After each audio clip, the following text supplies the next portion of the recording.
Bonjour et j'espère que tu vas bien. Bienvenue sur la chaîne Tutoc.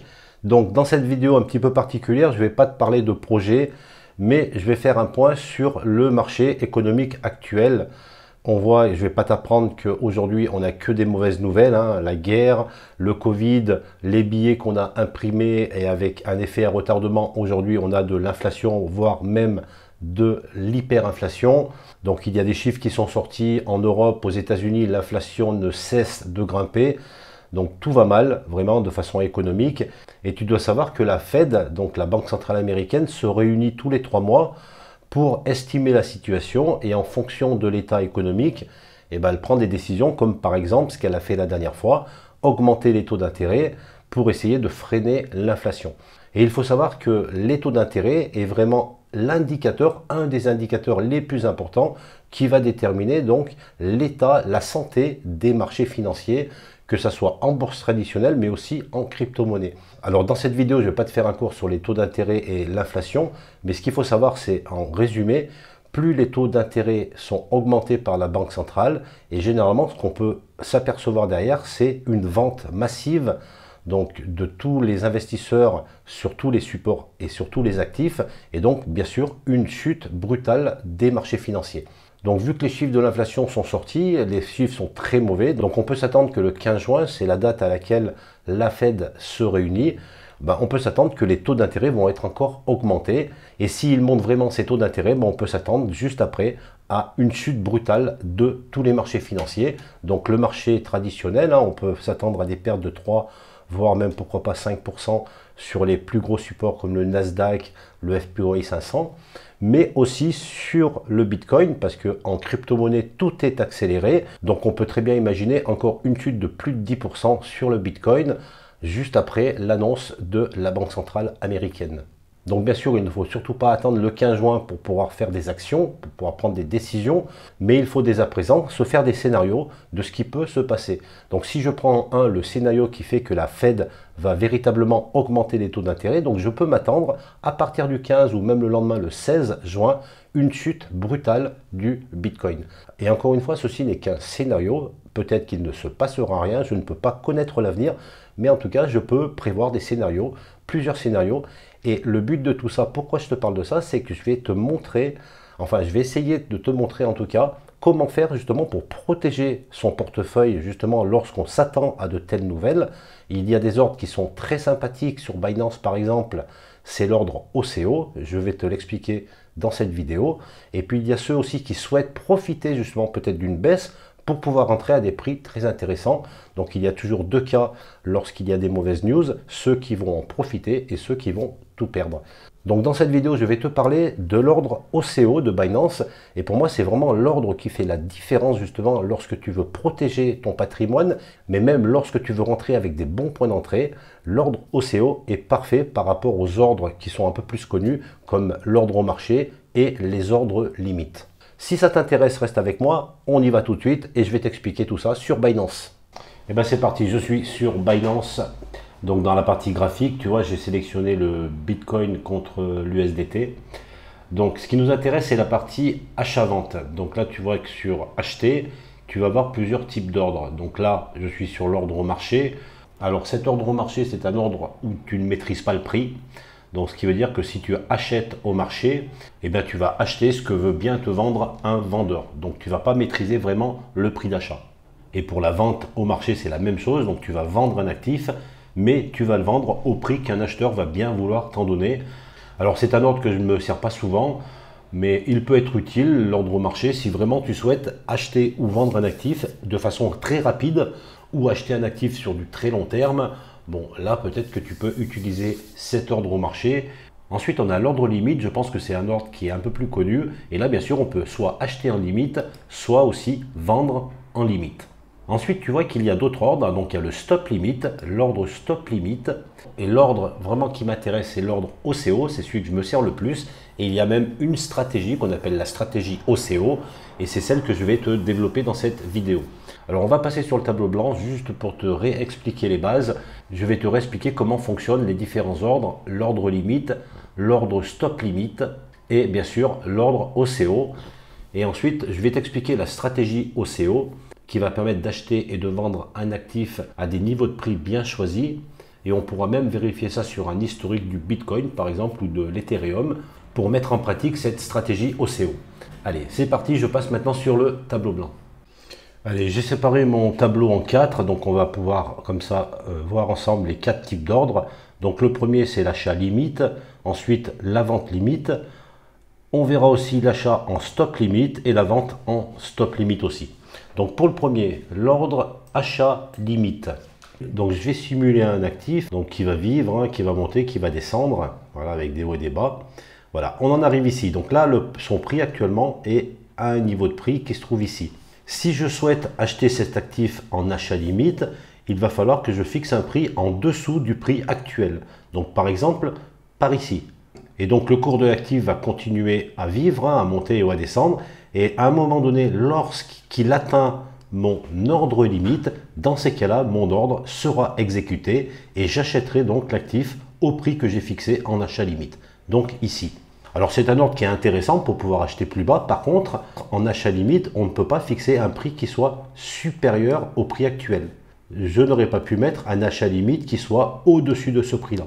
Car si je le fais, mon ordre va être exécuté immédiatement. Alors je pense que tu es en train de te demander à quoi ça va me servir de vouloir acheter un actif plus haut que son prix actuel. Mais reste bien jusqu'à la fin de cette vidéo, car lorsque je vais t'expliquer la stratégie OCO, il y a justement là la notion d'acheter un actif plus cher, justement pour pouvoir faire une plus-value. Donc pour résumer, l'achat limite, il suffit de fixer un prix en dessous du prix actuel, et bien sûr, on ne peut pas fixer un prix en dessus. Pour la vente limite, ça va être l'inverse, donc je vais refaire un graphique. Voilà, on en est ici au niveau du prix actuel. Donc en vente limite, je vais pouvoir fixer un prix au-dessus. De vente limite, je vais mettre au-dessus du prix actuel. Tu as bien compris, le prix est actuellement ici. Le cours va continuer et si à un moment donné, il atteint ma vente limite, dans ces cas-là, je vais vendre mon actif au prix que j'ai déterminé en vente limite. Comme pour l'achat limite, on ne peut pas fixer une vente limite en dessous du prix actuel de l'actif. Alors maintenant, pour l'achat stop limite qui se trouve ici, donc je vais retourner déjà sur Binance. On va sélectionner le stop limite ici. Donc je suis bien en achat stop limite. Et là, tu vois qu'en plus, il m'a demandé un stop, une limite et bien sûr le montant. Donc on va parler de ces deux niveaux, donc le stop et la limite. Je retourne sur le tableau blanc et je vais faire un actif aussi qui monte. Donc pour mon achat stop limite, là je vais pouvoir, ce que je ne pouvais pas faire justement dans mon achat limite, je vais pouvoir mettre un ordre supérieur au prix actuel de l'actif. Donc actuellement le prix est ici et je vais pouvoir mettre mon achat stop limite au-dessus de ce niveau de prix. Et on vient de voir dans Binance qu'il y a deux niveaux de prix, donc le stop et la limite. Donc il va falloir que je mette deux niveaux de prix différents. Donc il y en a un, le premier qui s'appellera le stop et le deuxième qui sera la limite. Le niveau du stop, c'est tout simplement un trigger qui va permettre de mettre l'ordre limite dans le carnet d'ordre. Et le niveau de prix limite, c'est lui qui va exécuter mon ordre. Je vais faire vivre mon cours, donc il va passer là. Dès qu'il va atteindre le niveau de prix du stop, mon ordre d'achat limite va passer dans le carnet d'ordre. Mais par contre, mon ordre ne sera pas encore exécuté parce qu'il peut très bien faire comme ça, revenir en dessous et ainsi de suite. Et bien sûr, lorsqu'il va atteindre mon niveau limite, dans ces cas-là, effectivement, mon ordre va être exécuté et donc je vais acheter mon actif au prix que j'ai fixé dans ma limite, ici. Dernière chose, c'est la vente en stop limite. Donc je vais faire un autre graphique, plutôt avec une tendance baissière. Et ici, pareil, je vais fixer donc deux niveaux de prix. Donc mon premier niveau de prix sera mon stop. Et donc le deuxième sera la limite. Donc c'est exactement la même chose. Le stop, c'est le trigger qui va permettre de mettre mon ordre de vente stop limite dans le carnet d'ordre. Et la limite, c'est le niveau de prix qui va exécuter mon ordre. Et ça va marcher exactement de la même façon, ce qui veut dire que lorsque le cours va taper le stop, mon ordre stop limite va passer dans le carnet d'ordre. Et lorsque ça va passer la limite, là, mon ordre sera exécuté. Donc la vente stop limite sera exécutée à ce niveau de prix. Voilà pour les 4 ordres différents que tu peux retrouver sur Binance, suivant la stratégie que tu veux faire. Soit faire un achat sur une tendance baissière, donc ça sera l'achat limite, soit vendre sur une tendance haussière, donc la vente limite. Tu peux aussi acheter sur une tendance haussière, ça sera le stop limite en achat bien sûr, et vendre sur une tendance baissière, ça va être donc la vente stop limit. Voilà, donc j'ai pris mon temps pour t'expliquer ces 4 ordres limites parce que maintenant ça va être plus simple pour moi pour t'expliquer l'ordre OCO, car en fait un achat OCO, ça va être tout simplement de pouvoir cumuler un achat limite plus un achat stop limite dans le même ordre. De la même façon, pour un ordre de vente OCO, on va pouvoir cumuler la vente limite avec la vente stop limite, encore une fois, dans le même ordre. Donc on va voir tout de suite cette stratégie OCO. Allez, je retourne sur Binance, j'ai sélectionné mon ordre OCO en achat, et tu vois qu'il va falloir que je renseigne 3 niveaux de prix, donc le prix, le stop et la limite. Donc le prix, eh ben, c'est l'achat limite. Donc on a dit que c'était une valeur qui devait être inférieure au prix actuel. Donc là le prix tu vois est à 29 216. Donc au niveau du prix je peux mettre ici 28 000 parce que je suis inférieur à ce prix de 29 218. Au niveau du stop et du limite, donc ça c'est des ordres qui vont être supérieurs au prix actuel. Donc je peux mettre mon ordre de stop à 30 000 par exemple. Donc là, c'est mon trigger et si le prix de l'actif atteint 30 000, donc mon ordre va être placé dans le carnet d'ordre. Et la limite, c'est le prix auquel je vais acheter. Donc je vais le mettre donc supérieur au trigger à 30 500 par exemple. Donc là, j'ai paramétré mes 3 niveaux de prix. Bon, il ne me reste plus qu'à mettre le montant et de cliquer sur acheter du BTC si je veux vendre. Donc le premier critère, le prix, c'est comme pour une vente limite. Donc ça va être une vente au-dessus du prix actuel. Donc je vais mettre par exemple à 30 000 ou à 32 000 même plutôt. Et ensuite je vais mettre un stop et la limite donc en dessous du prix actuel. Donc mon stop, je vais le mettre par exemple à 27 500. Donc là c'est mon trigger. Et donc ma limite sera donc inférieure à 27 500. Donc je vais le mettre à 27 000 par exemple. Et donc là, je viens de paramétrer un ordre de vente OCO qui va me permettre soit de vendre si le prix atteint les 32 000, soit de vendre si le prix atteint 27 000 $. Alors la stratégie OCO doit être combinée aux différents supports et résistances d'un actif. Donc si tu sais faire de l'analyse technique, c'est mieux. Si tu ne sais pas en faire, il y a des façons simples de faire ce type d'analyse technique en support et résistance. Il y a même des sites sur Internet qui peuvent te donner les différents supports et résistances d'un actif dont tu souhaites mettre un ordre OCO. Mais en résumé, une résistance que tu vois ici, c'est un niveau de prix. Hein, tu vois, c'est jamais un trait, donc c'est une zone. Et en fait, une résistance, ça va correspondre à une zone de prix où le marché va estimer qu'il s'agit d'un bon prix de vente. Et généralement, c'est plutôt les vendeurs qui contrôlent cette zone. Tu vois que généralement, l'actif là vient taper sur la résistance. Et donc les vendeurs sont plus puissants, ce qui fait que le prix va revenir dans sa zone de neutralité. Donc la zone de neutralité, c'est la zone qui se situe entre deux supports. Et donc le prix va rester dans sa zone si la résistance est puissante. Et en tout cas si les vendeurs sont plus forts que les acheteurs à ce niveau-là. Et tu vois donc le support, c'est l'inverse. Donc là, c'est une zone qui va être contrôlée par les acheteurs. Donc là, tu vois que le prix va descendre. Donc c'est des gens qui sont en train de vendre. Et quand ils arrivent sur ce support, il y a une bataille donc entre les acheteurs et les vendeurs. Et généralement, sur ces zones de support, c'est les acheteurs qui gagnent la bataille et qui donc repoussent le prix, l'actif, dans sa zone de neutralité. Et dernière chose, tu vois qu'une résistance qui se trouve ici peut passer en support tout simplement si le prix, à un moment donné, a cassé le support. Donc tu vois qu'ici, par exemple, le support a été cassé par les acheteurs. Donc là, on peut voir ici, donc là, il y a eu des acheteurs qui ont commencé à acheter. On est arrivé sur la résistance où normalement les vendeurs doivent repousser le prix, mais les acheteurs étaient encore plus puissants, donc peut-être une bonne news, tout simplement. Il peut arriver beaucoup de choses. Et ce qu'ils ont réussi à faire, c'est de casser ce support. Et généralement, derrière, eh ben, qu'est-ce qui se passe? Eh ben, on se retrouve dans une autre zone de neutralité qui se trouve ici. Et le prix donc va partir vers un nouveau support ou vers plutôt une nouvelle résistance. Et il va donc taper entre les différents supports qui sont là et ainsi de suite. Donc maintenant qu'on a vu ça, on va pouvoir continuer. Donc maintenant, on va voir la stratégie OCO ou plutôt la méthode OCO de façon théorique. Donc là, tu vois, j'ai tracé des niveaux de prix parce qu'avant d'appliquer cette stratégie OCO, il faut déjà étudier un graphique. Alors cette méthode OCO, elle va marcher sur des tokens qui ont déjà un historique, donc au moins sur 2 ou 3 ans, tu vois, c'est pas fait pour les nouveaux tokens. Donc si tu souhaites appliquer cette méthode OCO, il va falloir le faire sur des tokens qui ont un historique d'au moins 2 ans, 2-3 ans par exemple, c'est très bon. Et en regardant l'historique, tu vas pouvoir déterminer des niveaux de prix. Un niveau de prix, c'est quoi? C'est tout simplement un support où il y a une bataille entre les acheteurs et les vendeurs. Voilà, donc j'ai déterminé 4 niveaux de prix de façon théorique. Donc un niveau de prix aux alentours des 1000 dollars. Donc encore une fois, c'est une zone, donc ça peut être par exemple de 900 à 1200 dollars. Pareil sur une zone de 3000 dollars, une zone à 7000 dollars et une zone à 1200 dollars.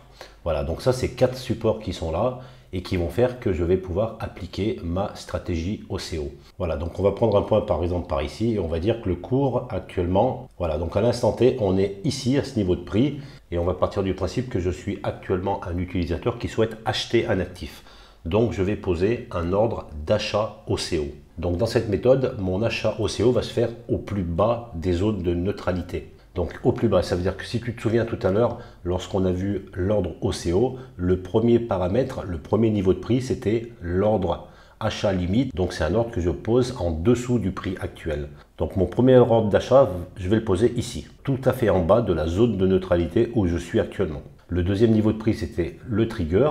Donc le trigger, il doit être placé en dessus du prix actuel.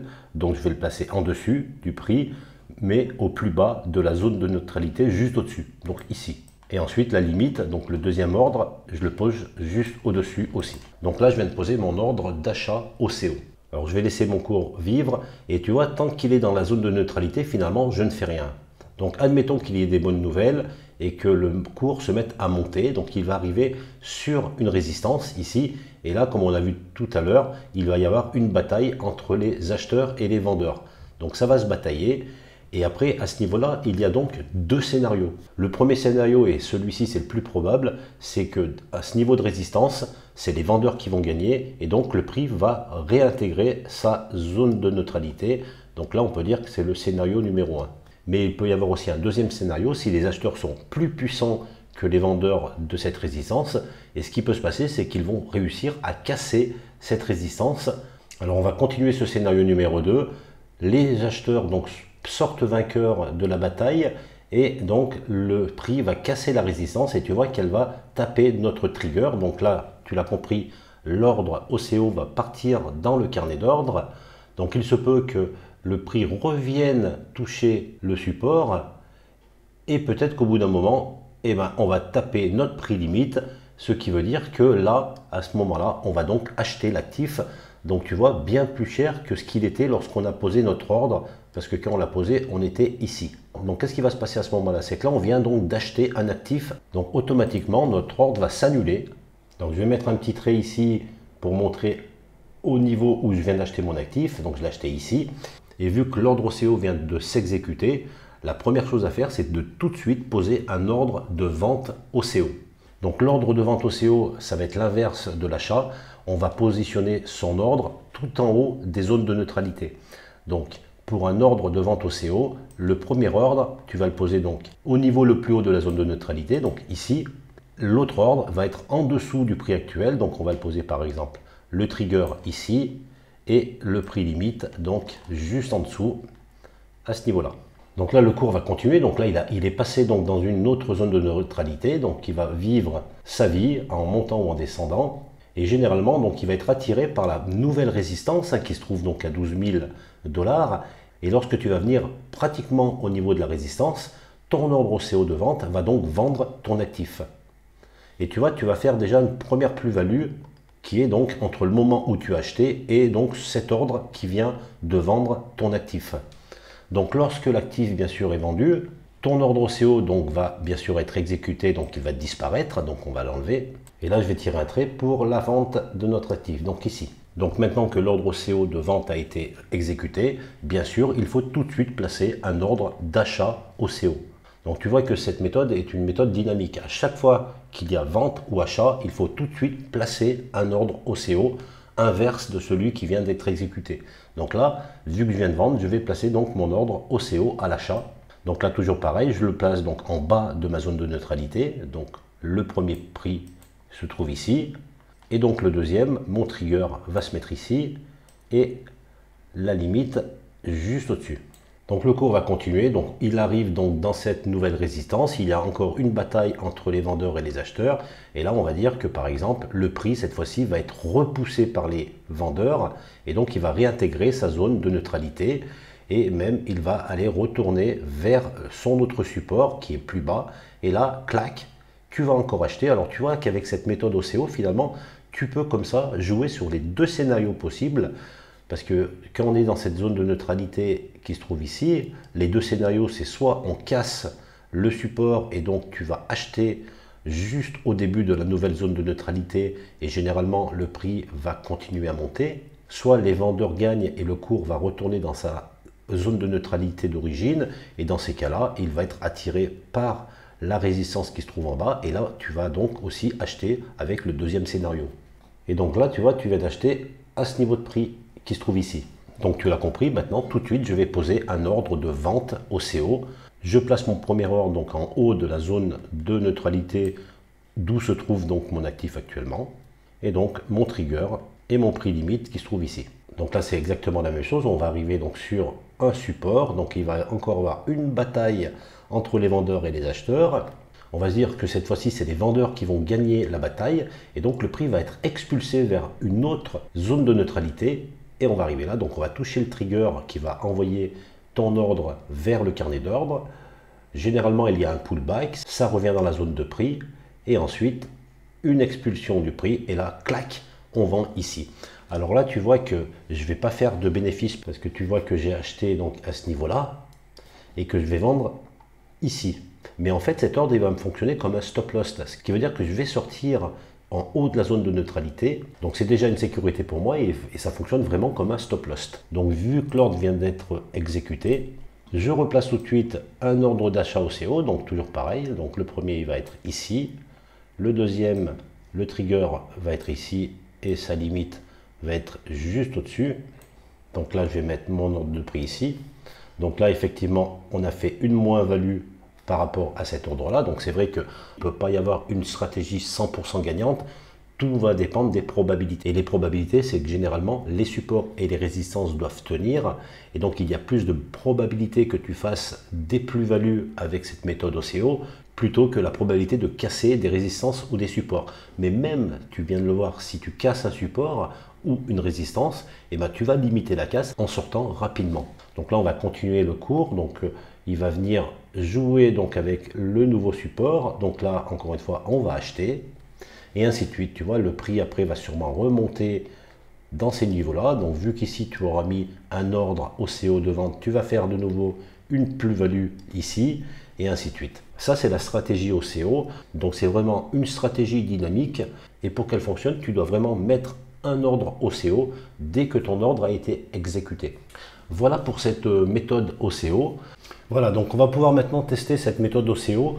Alors je suis allé sur TradingView, j'ai choisi le Bitcoin contre l'USDT parce qu'on a un historique qui va jusqu'en 2017, donc c'est assez suffisant pour pouvoir tracer les différents supports. Alors pour les supports, les niveaux de prix, toutes ces zones que j'ai tracées, soit tu sais le faire, tu peux le faire directement. Moi je ne me suis pas embêté, j'ai seulement regardé où il y a souvent des batailles entre les acheteurs et les vendeurs. Mais encore une fois, il y a des sites spécialisés qui vont me donner les vraies valeurs des zones de résistance et de support. Et comme ça, tu pourras le reporter directement sur ton graphique. Donc une fois que tu as posé tous tes niveaux de prix, toutes tes zones qui sont importantes, eh ben, on va utiliser la fonction replay parce que cette fonction elle est intéressante, elle va nous permettre de revenir dans le temps et de pouvoir tester une méthode, une stratégie sur un vrai cours. Alors ça c'est super important cette fonction replay pour tester n'importe quel type de stratégie. Donc je vais cliquer sur replay et je vais par exemple me positionner en pourquoi pas 2018 par exemple, on va aller par ici. Novembre 2018, ça me va bien et je vais cliquer dessus. Donc voilà, tu vois qu'on se retrouve d'un seul coup en novembre 2018. Notre cours se trouve ici. On est dans cette zone de neutralité. Donc je vais enlever cette barre rouge qui correspond à mes ordres que je vais mettre par la suite. Voilà, donc on est dans cette zone de neutralité. Et donc je commence maintenant ma stratégie et je me dis, ben, je vais commencer par poser un achat OCO. Donc l'achat OCO, tu te souviens, je vais poser donc un ordre complètement en bas de ma zone de neutralité. Plus un ordre ici, on va positionner par là. Donc je ne vais pas mettre le trigger, je mets juste la limite, autrement ça va être trop long. Et ce que je vais faire, je vais lancer donc le graphique et il va vivre tout seul. Donc on va voir ce que ça va faire. Donc là tu vois que le prix descend, descend, descend. Ah, il a failli, et voilà. Donc là tu vois qu'on a eu notre ordre qui vient de s'exécuter à ce niveau-là. Et tout de suite je vais placer mon ordre de vente. Donc je vais passer mon premier ordre ici dans la même zone de neutralité, mais complètement en haut. Et bien sûr, pour me protéger, je vais en placer un en haut de la zone de neutralité qui est juste en dessous. Je vais envoyer le graphique, on va continuer. Donc là, il y a une bataille, tu vois, tu peux le voir entre les acheteurs et les vendeurs, on le voit bien. Hein. Et voilà. Et donc là, j'ai tapé quand même mon ordre. Alors, il était peut-être passé un peu trop haut, c'est dommage, mais bon, c'est comme ça. Donc là, tu vois qu'on a une première moins-value. Hein. On a acheté plus haut que la vente.